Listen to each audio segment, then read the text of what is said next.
Nathan, good to see you again, man. How we doing? I'm well, man. I'm well. How about yourself?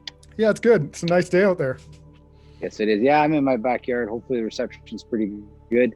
Um, so let's get right to it, man. We got an interesting, we got a little bit change of format. We're gonna tell everybody what we're gonna be doing today. Yeah, I figured we would do a kind of like a react to or a bit of an analysis of a loss prevention video, or kind of like asset protection, I suppose, at this Target Yeah, store asset. Yeah. in Arlington. It's we don't see a lot of this anymore because after COVID, it's like everyone is really concerned about going hands-on. But this is kind of Yes. like some old school loss prevention work, and this clip is really interesting because the dynamics shift a lot. So you're coming from like you've spent many years teaching martial arts and everything. I'm really Well, curious to hear your interpretation of what goes on, and I'll have my own thoughts as well. Does that sound like a plan? yeah, I've worked actually. It doesn't sound like a plan. Just to give some background. Yeah, I've done a lot of martial art, but I also worked at a retail grocery store at the Hmm. biggest, big supermarket chain here for years. I got me through high school and university, and I've got my share of petty theft without a doubt. And we used to have it on a weekly basis. People would steal all kinds of food, you name it, right? And it was substantial, like at the time, steaks, shrimp rings. I mean, they would steal a lot of buggies of food all the time. And we'd go after them. It was hands on, all right. And I'll tell Yeah. you some funny stories about that. Mhm. Yeah, it was just quickly. A couple of the guys I worked with were police officers, and they weren't undercover. They was a part time job. They worked as a police officer. Then they kept this job, and they were stocking shelves. We'd catch guys all Nice, nice. That's cool. the time. They'd be so surprised. A cop, yeah, it was I saw a real back end policing, like you said, going hands on, and realizing that, when is it really worth it, and where's that Mm. line, right? Like, what are you trying to accomplish, right? But we can get into those. Those are real questions for each, I guess, each business to Yeah. make. Like where, yeah, that's a question that they got to make, right? I can tell you what's going on in Toronto, but let's get started with the video, and we'll see how it goes. All right. I'm going to share the screen here.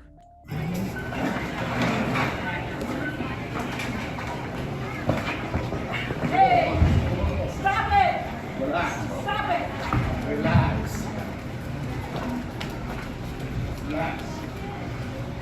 So pause it for a second. So who's Yeah. saying relax? Who's saying relax? Is that I can't make out. Is it the guards, or is it who's telling the guy to relax? It was a female voice telling them to Oh, relax. I think it could so it either wasn't. be a cashier or someone else who's just randomly watching. And It's always funny for me to hear somebody say to relax when people are grabbing you and physically moving you around. It's yeah, like, how definitely can the guy easier relax? How can easier you said than relax? done. Go And ahead. Okay, push it. I'm unsure All of right. whether she's telling everyone to relax, like she just doesn't Yeah, want there yeah. to It's a be an general. altercation at all, or Yeah, yeah. whether she's telling specifically the thief, hey, just chill But out, just relax, go along but with me. that's very interesting though, because I've experienced that as well. People just trying to, these are unique people, right? But the two people involved are not, they're not listening. Mhm. Yeah, They're not yeah. gonna listen.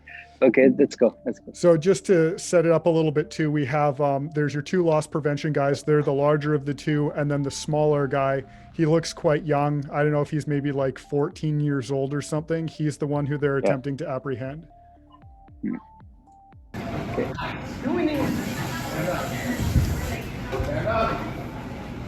Oh, just let it go.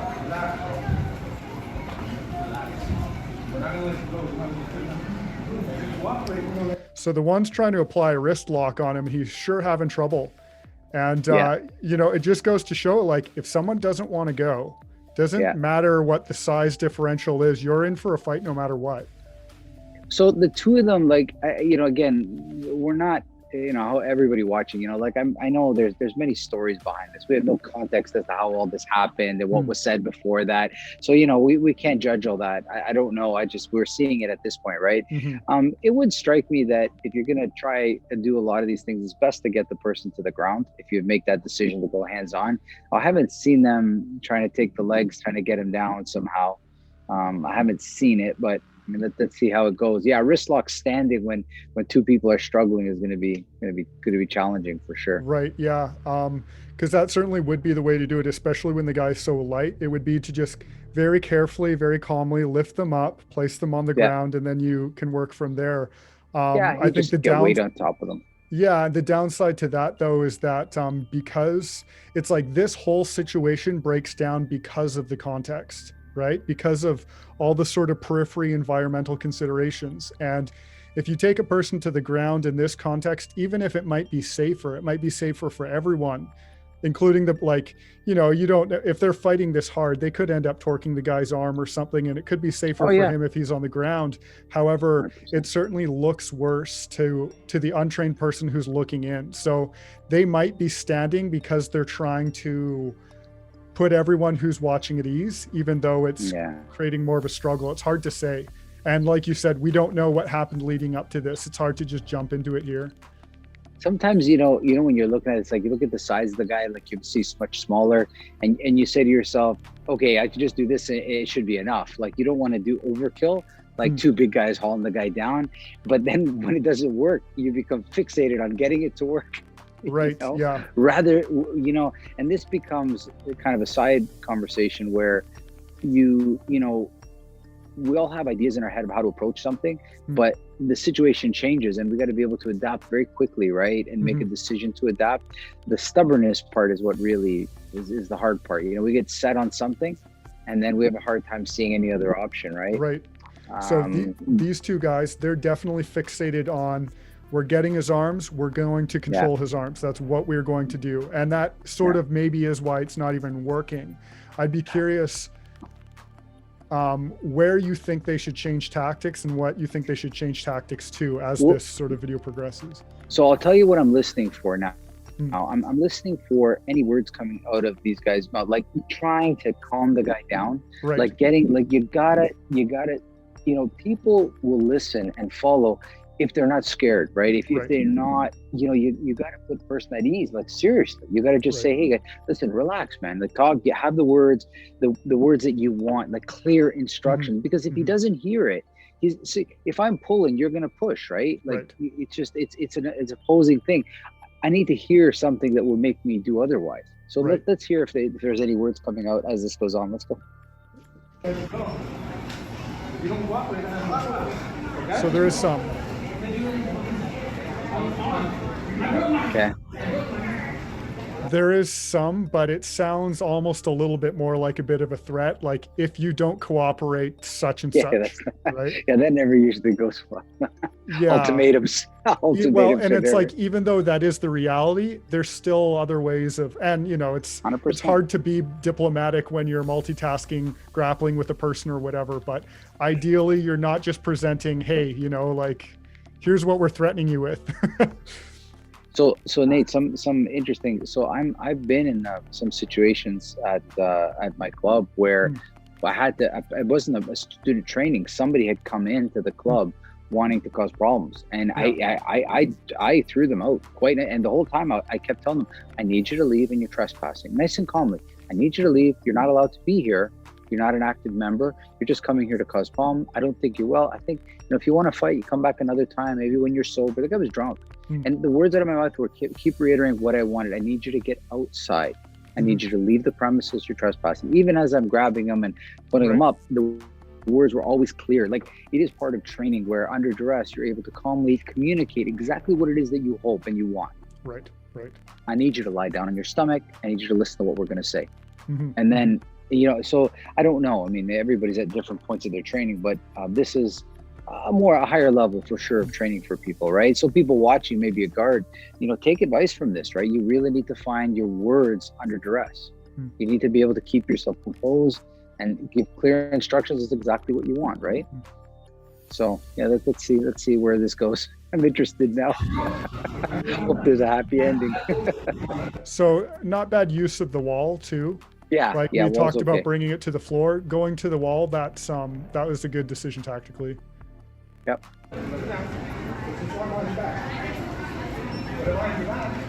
I love how you people can, are walking by. I was just going to point that out. It's like whatever is going on here, it's not disruptive enough that people are really alarmed. Like that's a good sign. If, I mean, in a sense, they don't really have control of the environment, but it's kind of a good sign if people in a way kind of don't care. Yeah, It's yeah, like, exactly. Yeah. this isn't nothing violent is occurring. You know, Yes. it fits the environment. It fits what's happening. Are you done yet? No? See, and that kind of, are you done yet? There's a bit of provocation there, which it's not saying we're on your side, you know? No, And yeah, that's what exactly. you, Are you done yet? First it was like, no, I'm not just getting started. it's like, I'll show you. Exactly. Excuse me. This is Target. Loss Prevention. Tell him, dude, he gonna get hurt. Even the guy filming it saying it. Yeah. This So dude's gonna get hurt. they got control of his arm. They got his arm behind him. This little guy, he's quite flexible. He's still able to move in that position. It doesn't seem to slow him down too much. So it's like, once you've got that, I mean, there's nowhere really to go but to hurt the person, and that's not their intention, right? So it's like, okay, you got his arm, now what? See, we don't know the conditions. I mean, obviously if people are on different narcotics, they can have that superhuman strength, right? Right. But I mean, I don't presume that's the case, but let's assume it's not. But when I feel a guy like this, especially when he's got that kind of strength, it really is just, it's not going to last long. You almost got to wait him out a little bit. It'll come down, the adrenaline, and he'll lose that kind of stuff. But let's see where it goes. I have no idea. I haven't watched this. It's interesting to see it. Almost.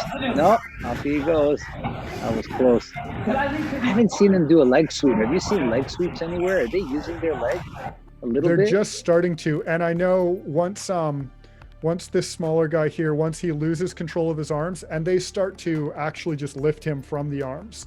So his legs end up being all he has to work with.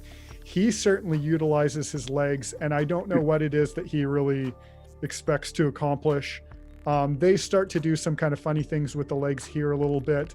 Most of the leg work isn't really productive. No, it doesn't look like. It's just more positioning, not really using them. Yeah. I was literally sorry. Could I retake my phone?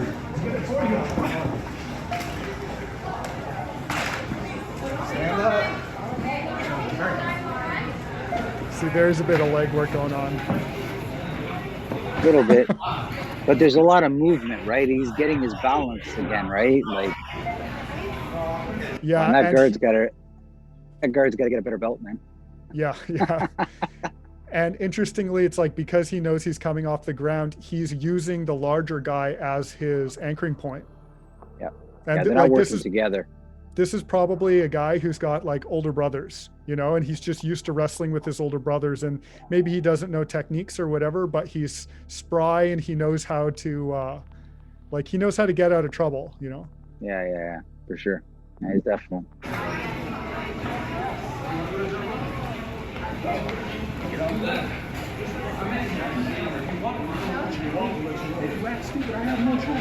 What do you mean? I read on front of paper and they're gonna leave. See, now there's actual negotiation going on. And this is where the situation starts to change. So whatever it is that he says, it seems to get through to him, or it changes his demeanor. Yeah. If you act stupid, I have no choice. What do you mean? I read on front of paper and they're gonna leave. That's literally it. That's it. That's it. That's it. So there is some kind of successful negotiation there. So they kind of relax up and start walking? Well, yeah, it seemed like they explained to him. Yeah, they explained to him that they are like basically required to be doing what they're doing. And whatever the consequences of this whole thing are, they're not very serious. And they communicate that to him. They're like, all that's going to happen is this. And he's like, that's it. You know, maybe it's like, we're not going to press charges. We just need to take your picture so that we know to keep you out, or, you know, whatever the thing is. Either way, I think that's what's happening. I think they're communicating the consequences to him, and he's like, okay, I'm not in danger. This isn't as bad. So I'll go along with them and let's get this over with. Okay. That's it. I have no one like I do. I don't. You're not like being. You're fuck up my nigga, cuz. Get the fuck up my nigga. Get the fuck up my nigga, cuz. Get the fuck up on him. Get off him. Straight like that. Get off my nigga. Fuck off my nigga. Straight like that. Get off. So that's. You think it's a friend? Is that somebody that came in to help him? Hard to say. Hard to say whether they know each other, or Yeah, hard to say. but yeah. But somebody came in. There was another person that came in. Right. So third party interjects himself, threatens them with this shopping cart, and they immediately disengage, and they're not going to take care of two things at once there, because I don't think that would have worked very well anyway. Yeah. So for whatever reason, whether they know each other or whether he's just sort of sympathetic to this guy, he decides to stick up for him, and then all their work and everything, it's just completely out the window. The little guy gets away, and Yeah. Well, interesting. Okay, so that was I can't say I haven't seen that before. I mean, that's always interesting. Small guy that trouble, kind of following what being asked. There's mistakes all around, I guess. I mean, nothing's ever perfect, but the big questions here. So what are your impressions, Nate? What do you think? Well, so personal, right? So because we got three perspectives. We got yours and mine, right? Like our individual ones, right? Then there's, then we've got to be able to put ourselves into somebody watching this. So, on just the average dude watching this, and then the third person would be the person that owns the store. Like, I know I think they said it was a Target, but like, let's say the manager of that location. Like, so now you're watching this, right? So now everyone will interpret it, right? The customers that are just there to shop there, the guy that's happening to, we don't know. And then there's us who are a little bit more pros at watching this stuff. There's our impression of it, right? So your personal one, what do you think? Maybe let's get through the last 50 seconds of it, just so that I'm sure there more that left? I'm not sure whether there is or isn't, but let's see if the dynamics change at all before I kind of give my final impressions. Okay, sure.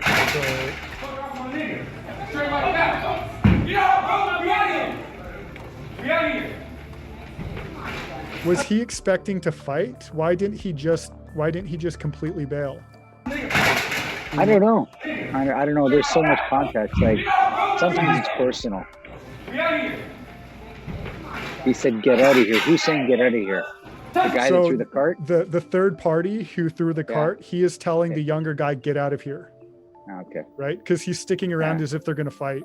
And there's all sorts of things on the ground. I don't know if items have fallen out of pockets or... Yeah. So that guy's giving clear instructions, that's for sure. He knows how to give clear instructions. Yeah. No doubt about that. Okay, and that looks like the situation there. So, I guess the different angles or the different perspectives. I think from the sort of management side of things, like if I were the store owners, if I were coming from that side of things, on the one hand, I would be pleased with the guards that they handled the situation they did, in that this could have gone really bad. And maybe this wasn't like a success in the sense that they weren't able to apprehend someone or whatever, but all things considered, I think they did do the right thing. This situation could have been worse, and it didn't go that way. And they were overwhelmed by this third party having interfered, but what's the expectation for one of them to then disengage with the smaller guy and then to go 1v1 against the third party? Like, that doesn't really work either. No. I would be wanting to, I would hope, like, what would happen from there is it would be interesting to see how these two guys handled the next 5 minutes, because how do they handle now that third party has left? It's like, are they in a position where they can figure out who that is, or which direction he went in, what kind of vehicle he got into, and is this a sort of larger problem that's occurring? Like, if there are going to be these third parties that are going to interject themselves, even if they can control one person, that doesn't mean they can control the situation. So what needs to be in place in order for allow that to occur? Where the cameras are, their blind spots, that whole end of things. But from the management side of things, for the most part, I think I'd be pleased with how these guys handled it. As far as them, what they did specifically, yeah, maybe they could have negotiated a little bit better, or they could have come from that side earlier. Yeah. But you know, it's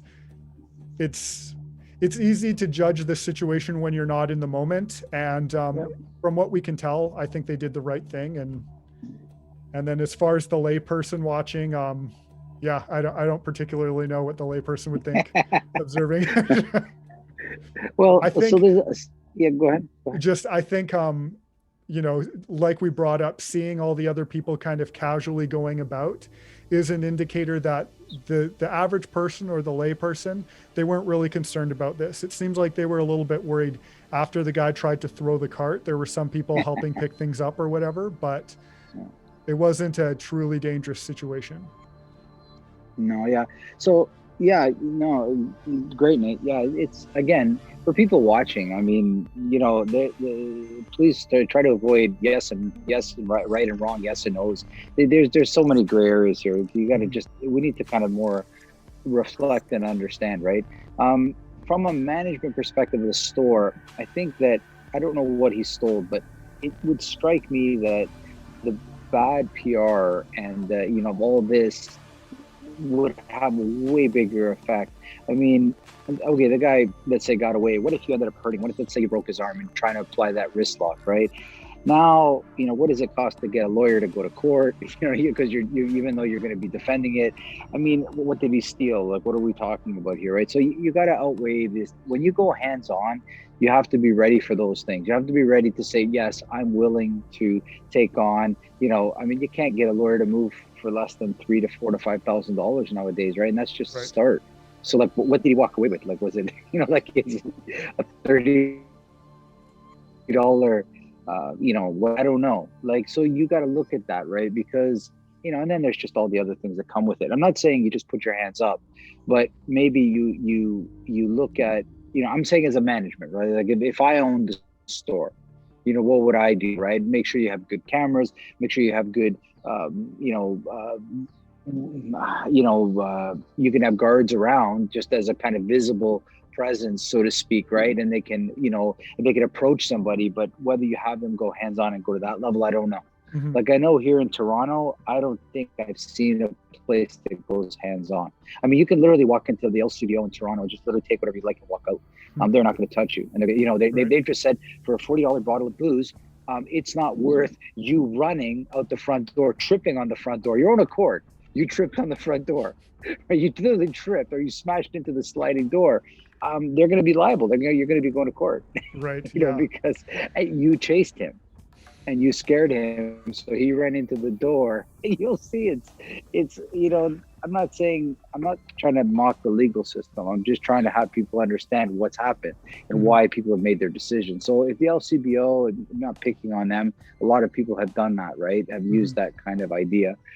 So that's a question everyone has to ask themselves about guards. I love the idea of guards, and I've gone hands-on. I've done it.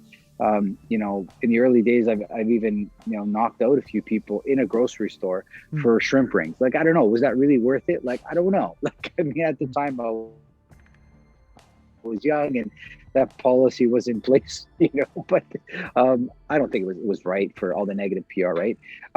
From a person watching, they're not going to feel good about that. If I was shopping there and seeing that, I'm not sure it would make me, you know, would I not go? No, I probably would still go another time, but it would, if I saw that happen again, it would, you know, it's like everything. If I saw another situation happen, then I might decide to change my mind. Right. Right. Like I've gone to a few of the hardware stores around here, the bigger ones, we'll leave their names out of it, but they, I've seen a couple of altercations. I avoid going to those ones now. I just like, you know, I don't want to have that experience, right? Had that at a gas station too. As a gas station, there's quite a few issues that I've seen. I just don't go to that gas station anymore, right? So it definitely affects business, right? Now, from a guard's perspective, the guys didn't use strikes, so that was good, right? I didn't see any, like, you know, smash his head into the wall or, you know, I saw two big dudes that couldn't understand why a guy half their size was not going down, right? Right. And they really didn't work together well. They like had an arm each or something, right? They prolonged it know, when you make the decision that a guy is, you know, when you make the decision to go hands on, you go hands on. Like you get it done quick. You don't belabor it, right? So you gotta coordinate. Usually one guy grabs the legs, gets them, you know, takes the legs out, gets the guy down, then the other person applies weight on top. You know, they gotta work as a team, so to speak, because he's standing up with his legs. Like wrap him up. It's in football. Just wrap the guy up, you know, get him down. And then the other guy gets weight, because they definitely got him down. I think their weight advantage would have been good. Okay. Now, another way this could go wrong for them, smaller guys, especially ones that are known for trouble, will sometimes from time to time carry weapons. So, you know, look at all of that, right? Like that didn't happen. So that was a good situation, right? Well, that's probably why they went for the hands initially. Yeah. You got to be careful, because you got to expect that from anybody. But I find that, you know, stuff like that can happen all likely when there's a smaller dude. He feels the necessity to carry those things, and they can change a situation. You know, I've watched big doormen for years at nightclubs, just, you know, strong and stuff, but, you know, pick the wrong little guy, and all of a sudden he's got a little folder that by the time they figured out it was there in his hand, they already gotten a few in the gut, and those are not good injuries, right? So, you know, they look like they've been around. They weren't striking. They didn't look juvenile. They didn't look like they had no idea what they're doing, right? I mean, they could have used their legs more. They could have used better words, you know. They didn't let it take a little too long. That's all. I mean, that's what I observed on the side. I think both me and you saw how that could go extremely wrong.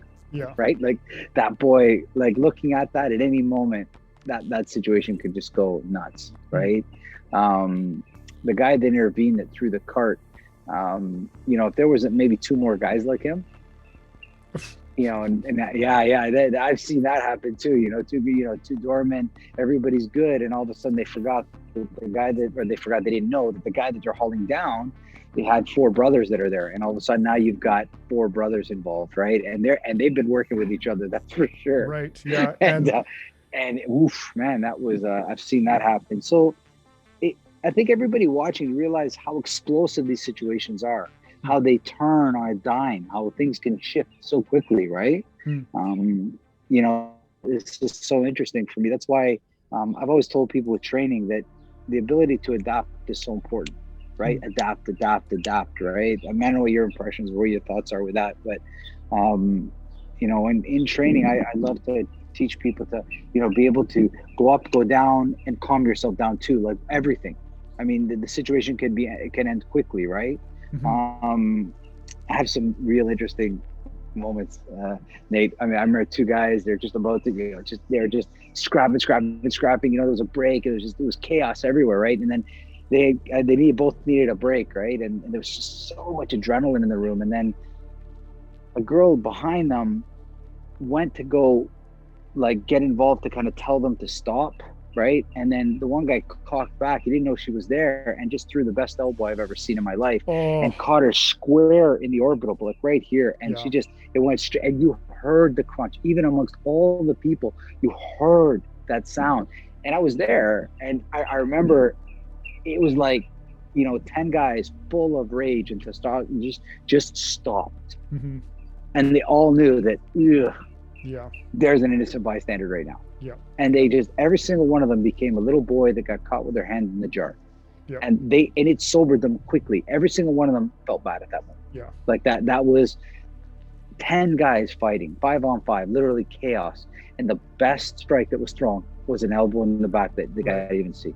And on a person that didn't deserve it, you know, and that happens a lot, right? So, you know, you got to be able to go to all parameters. A lot of people talk about it in like MMA, you know, okay, go to the ground, the stand-up game, the ground game.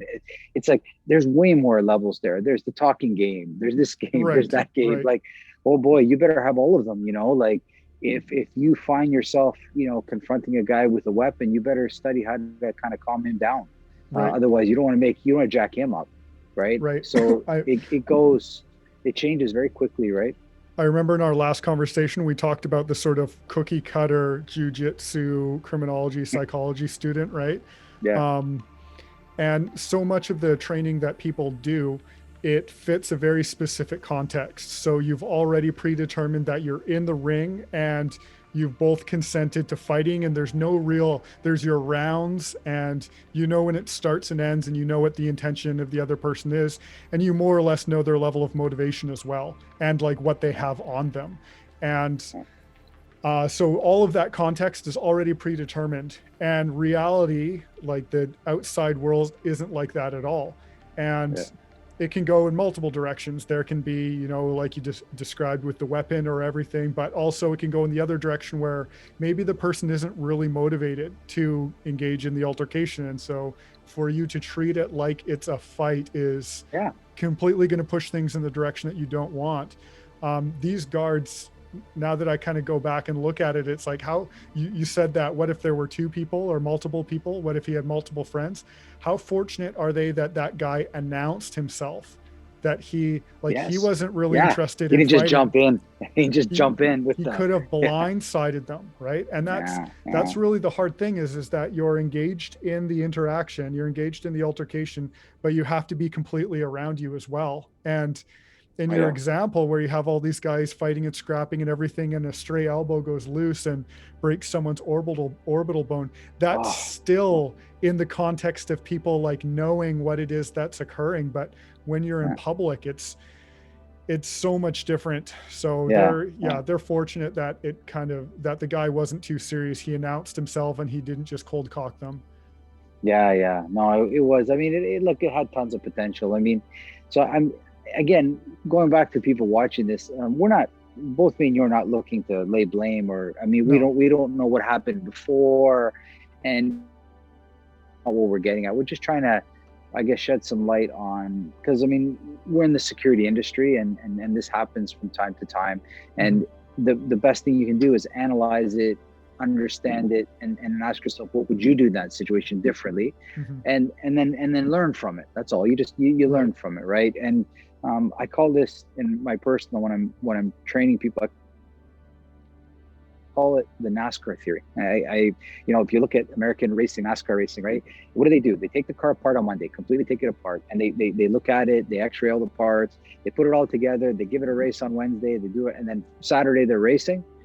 And then the perfect race for that driver is to drive that car so hard that it breaks just before it crosses the finish line, because guess what they're doing on Monday? Taking it apart, looking at it. It's no different than a coach that analyzes game footage of the game that they just had. No two games are the same. The dynamics, and you're not looking to say right, wrong.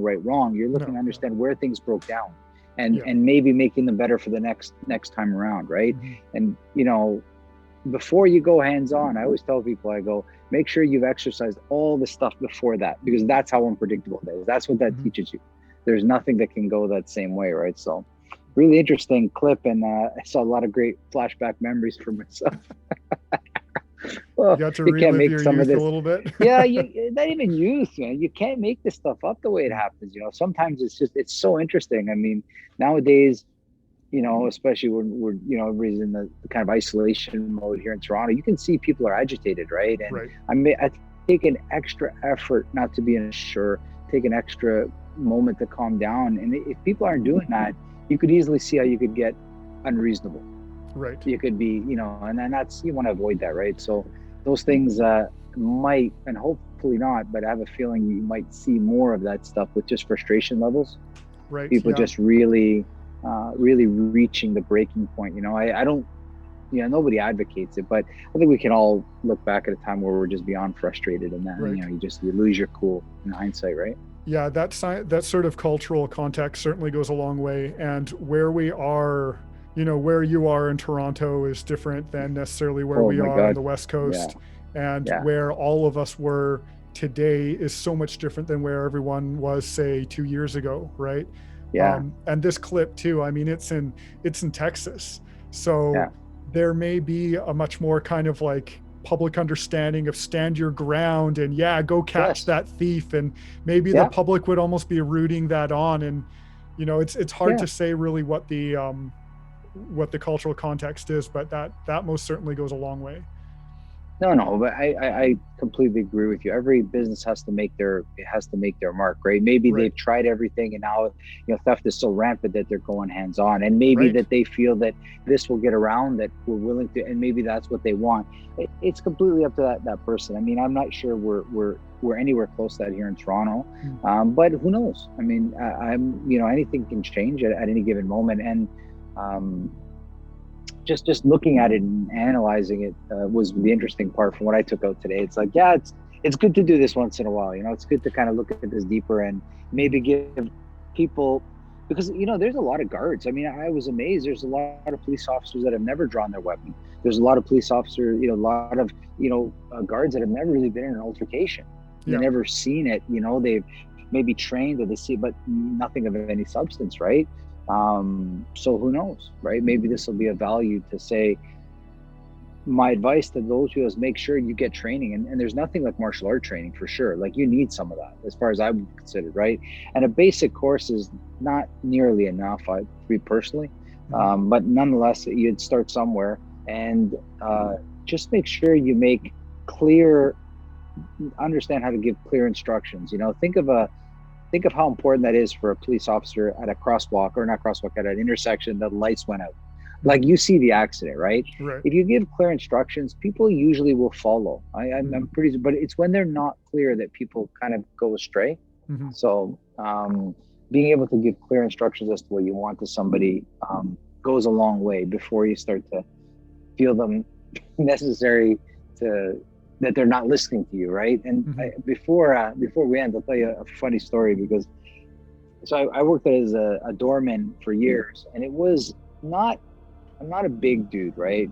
I mean, I'm not that guy, but the person that owned the bar had known me and said, "Manny, I trust you. I trust your judgment. I like the way you approach things." He goes, "But I got a lot of goons that are working for me." Because he had a lot of big doormen, and they're causing a lot of legal issues, right? So he asked me to kind of oversee them, right? And quite wealthy dude in Toronto, so people listened when he talked.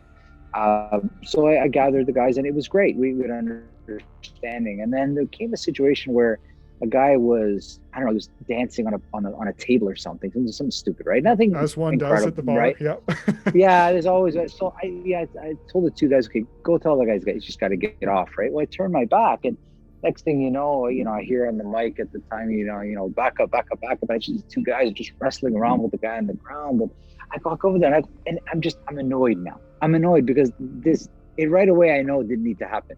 Right. So I come over like an angry father, right? Right. Because what's going on here? And the guy's on the ground, kind of struggling, and he's just there. Goes, and I just look at them, and I just see everybody's out of breath. There's a lot of emotion. Right. I'm thinking. And I just looked at the guy on the ground, and I just saw more terror. Right. Not like go to hell, like more terror. And I was like, yeah. Did they ask you to leave? And he goes, no. And I looked right away at the guards, and they're like, well, we approached him, and you should have known. I go, so I look at the guy. So I look at them now, and the guy sees that I'm furious at these two guards. Okay. Yeah. I go, I whisper, ask him to effing leave. Yeah. And then I look down at the guy, and everybody looks down. They go, you got to go. He goes, okay. Yeah. And he got up, and we got out. He goes, but nobody asked him. Nobody gave him instructions. He just saw two big guys coming at him, grab him. Mm-hmm. It's like the first thing, please get down off the table. Yeah. That's all. Don't do that. And if you don't like it, you can leave. But you don't grab the guy. What's his natural reaction is to resist. Right. And I'll never forget that, because it was just so funny. I was so angry, not mad at everybody, for the guy dancing, for the way those two guys. So it was like I was in my own anger. My anger surpassed all of them. I'm like, just listen, everybody. You're not supposed to be dancing a thing. You're supposed to be asking people before you grab them and go hands on. What's wrong with everybody? Nobody knows how to have a good time anymore. I used to be a doorman myself, and I'm not a large person. At the time, I probably weighed maybe 170, 180 pounds. And the rest of the doormen were, well over 200, huge dudes. Right. Yeah. And this particular club, it was in like this cellar. So in order to eject anyone, you had to take them upstairs. So if you were going to kick someone out, you needed to make sure you had a plan, or that you knew what you were doing, or there wasn't going to be some sort of situation where you were just going to one-on-one wrestle a guy out the door. That wasn't happening. But what it did was it really taught me how to just verbally engage with people and to get them where I wanted them to go without having to engage in any sort of, and usually it was pretty easy to do. It'd be like, the music is really loud. It's like, hey, come follow me. We're going to talk about this. We're going to figure it out. Yeah.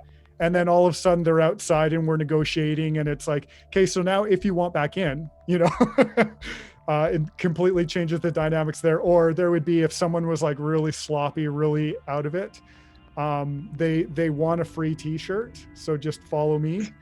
And then, they're out the door, sort of thing. That's so good though. That's what everybody listening should take advice. Be smart about this, man. That's the best way. It's so important to people to understand, like, what is the objective? I need you there. Mm-hmm. That's the objective. However you get there is, why would I want to drag your ass up the stairs? Right. Why would I want to do that? Why? Right. It's not unnecessary completely. Just make a good agreement with people. That's what it comes down to. It's that simple, right? Yeah. Yeah, so good. So such a good video, man. I'm glad. I'm sure we could probably find hundreds like that, but that covered a lot. I mean, I think, man, we could pull up more and we could be talking for hours on this whole thing. But I think we've given people more than enough, and brought me back some memory lane for sure. I'm glad to hear. I'm gonna challenge you to find us maybe something different next time. We'll do this again. Maybe, I don't know, we'll do it in a month or so. We'll see how everybody likes it. I wanted to, the next couple of weeks, to kind of do these similar podcasts with different people at JTF and just kind of see their backgrounds. I mean, you have a wonderful background and a great martial artist, and you've done so much training. You've got a wealth of information with this stuff, and it's just wonderful talking to you. But there's many different aspects of JTF, right? There's a lot of different people behind the scenes, and I want to kind of give everybody a glimpse as to the just a great group that's here. Mm-hmm. Yeah, I want to see. So thank you. I want to see an analysis between you and Valley on some sort of like close protective assassination attempt. That would be really interesting. Yeah. These things are super interesting, and I remember following a few. I remember the Reagan one. Right. I remember watching that. That was just chaos how quick that happened, and people don't understand. When people talk about assassinations, there's many different methods. I mean, the one that's scariest is just going to blow people up, right? Like that's the one. It's like, like wow. That high level stuff with high threat assessments where there's like a good chance, those ones require a whole other level of insight, you know? So yeah, I'd love to do that with Valley, right? It's because me and him, we disagree on some things from time to time, but it's not in a bad way. We disagree on a lot of little things. It's interesting to watch us do even martial arts or training together. It's like, that's what I enjoy about him. We kind of see things differently, but he's also taught me a lot about different parts of the world, because he's got a real interesting perspective of the things that are going on around the world. He's got a good balance between like North America and Europe and Middle East, and a lot of people don't understand those dynamics, and he's got a great understanding of it. So that'd be a great discussion. So maybe you set it up. We'll do it maybe in a month or so. Sounds good. Nate, thank you so much. It was great to do this. I hope you enjoyed it. Yeah, let's call it there. Thanks for the conversation. Thanks, man. Have a good one. Bye-bye.